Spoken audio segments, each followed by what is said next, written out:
مانگا. اور یہ جو مسجد کا امام ہوتا ہے مقتدی کو ایسی عقیدت ہوتی ہے، اور جس مقتدی کو عقیدت نہ ہو اس کو تو مسجد چھوڑ دینی چاہیے، کسی اور مسجد میں چلا جائے. امام کے ساتھ بھی عقیدت نہیں ہے تو بتاؤ عقیدت کس کے ساتھ ہوگی؟ اگر امام میں کوئی چھوٹی بہت کمی بیشی ہو اس کو مت دیکھو، امام امام ہی ہوتا ہے. اور آپ یہ بات ذہن نشین فرما لو کہ امام عشاء کی نماز پڑھائے اور اس کے بعد 2 سنت اور 3 وتر پڑھے اور سو جائے، اور پوری رات سوتا رہے، نہ تسبیحات پڑھے، نہ تلاوت کرے، نہ ذکر کرے، نہ تہجد پڑھے، اور صبح اٹھ کے 2 رکعت سنت پڑھے اور فجر کی جماعت کرا دے. اور اس کے پیچھے کا جو مقتدی ہے وہ عشاء کے فرض پڑھے، پھر سنت پڑھے، پھر نفل پڑھے، اور پوری رات کھڑے ہو کے قرآن کی تلاوت کرے، پوری رات، اور پوری رات 1 کروڑ روپیہ صدقہ کر دے، اور صبح پھر امام کے پیچھے نماز پڑھے. اللہ کی قسم امام اس سے پھر بھی افضل ہے. یہ مولانا صاحب پھر بھی اس سے اعلیٰ ہے. میری عادت ہے میں کوئی بات بغیر دلیل کے نہیں کرتا. اس کے اعلیٰ ہونے کی وجہ کیا ہے؟ دیکھو، ایک فرض نماز کی اہمیت کتنی ہے. اگر کوئی شخص ایک فرض نماز کو پڑھے اور وقت گزار کے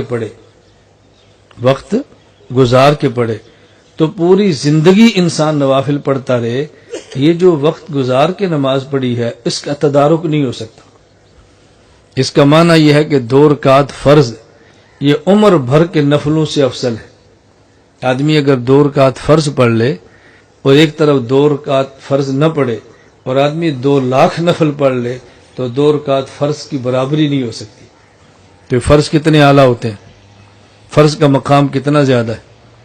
اور ایک جماعت کے ساتھ فرض پڑھیں، اللہ اس پر 27 فرضوں کا اجر عطا فرماتے ہیں. یہ گنتی آپ نے کرنی ہے، میں نہیں کروں گا. امام عشاء کی نماز پڑھائے، پیچھے 1000 مقتدی ہوں تو امام ہر مقتدی کو 27 فرضوں کا اجر ملے گا، اور امام کو 27,000 فرضوں کا. اور امام صبح فجر کی نماز پڑھائے تو ہر مقتدی کو 27 فرضوں کا، اور امام کو 27,000 کا. 27 اور جمع 27 54,000. تو اس کا معنی اگر مقتدی 1000 ہوں تو امام کو 54,000 فرضوں کا اجر ملتا ہے. 54,000. اور مقتدی کیا کر رہا ہے؟ نفل. پوری رات نفل پڑھے گا تو کتنے پڑھ لے گا؟ 1 ارب بھی صدقہ کر لے تو نفل ہی ہوگا نا. اور امام کو 54,000 فرضوں کا اجر مل رہا ہے. اس لیے اگر امام صاحب خراٹے مار کے سوتے بھی رہے نا اور یہ حاجی صاحب کھڑے ہو کے عبادت بھی کرتے رہیں، امام کے برابر نہیں ہو سکتے. اس لیے اپنی اوقات ذہن میں رکھا کرو کہ میری حیثیت کیا ہے، میری عبادت کیا ہے. جب یہ دماغ بنا لیں گے تو پھر مولانا سے کبھی نفرت آپ کو نہیں ہوگی. خیر، میں نے عرض کیا پیغمبر